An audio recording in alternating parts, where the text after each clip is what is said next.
Well, I can tell you that. I can't tell you much about it, but I can tell you that the first episode of the show will be broadcast on Tuesday, April the 17th. So that's this Tuesday coming. And we and Julian together are really hoping this is going to be an explosive new show. I can't tell you the name of the first guest. You'll have to tune in yourselves to find that out on Tuesday. But I can tell you that they are all opinion formers, some of them dissidents, and some of them have never been interviewed before on English language television.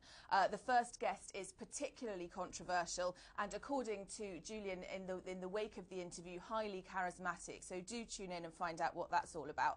I met with him recently. I went down to the secret location where he's been filming this show, and I talked all about the show, how he chose his guests, why he decided to do it, and of course he's spent a lot of time sitting on the other side of the interviewer's desk, and he told me a bit about his disenchantment really with the mainstream media and why he chose RT to broadcast first this show. Let's hear from him. A lot of the things that we have been trying to report have not been carried accurately in the mainstream press. When we look at international networks, there's really only two that are worth speaking about, and that is RT and Al Jazeera.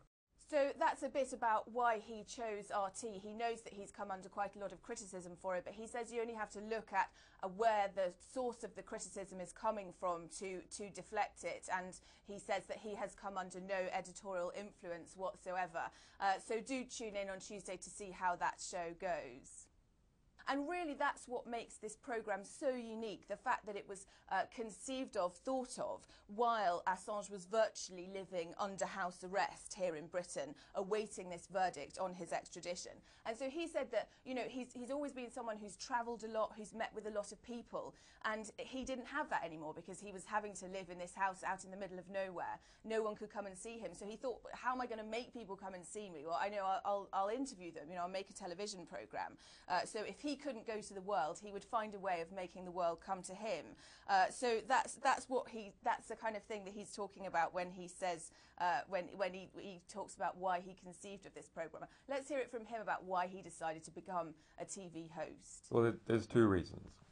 First of all, being under house arrest for so long, it's nice to have an occasional visitor and, you know, to learn more about the world. And given that the conversations we were having are quite interesting, why not film it and show other people what was going on?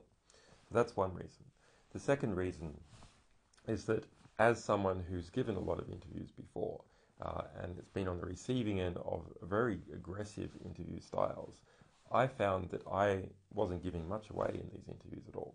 That pretty quickly you learn to just give your sort of standard defensive responses so people don't take what you've said out of context. And I want to have a different sort of approach with other people. And why that approach has been difficult in some ways, I think it has also succeeded in other ways, and that we've revealed sides of very interesting and important people that are not normally revealed because they're not dealing with a standard interviewer. They're dealing with someone who's under house arrest, who has gone through political problems that they can sympathise with. We're still awaiting the verdict on Julian Assange's extradition, but we are quite glad that he's managed to make this programme before whatever happens to him happens to him. Obviously, his main fear has always been that he will be extradited from Sweden to the US.